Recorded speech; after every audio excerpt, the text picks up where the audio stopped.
โมกโมกหวัดดีพ่อพระหน่อยเลยลูก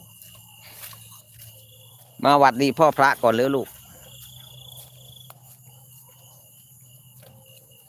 หวัดดีผู้ใหญ่ใจบุญก่อนลูกมาหวัดดีเร็วหวัดดีสวยเร็วดีสวยเร็วเสียงหน่อยเสียงหน่อยเร็วเสียงดังๆหน่อยเออเดี๋ยวแม่มานี่แม่มาแล้ว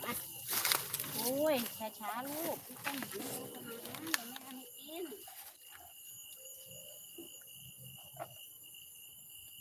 แล้วก็อย่าทานเร็วเกินนะหวะ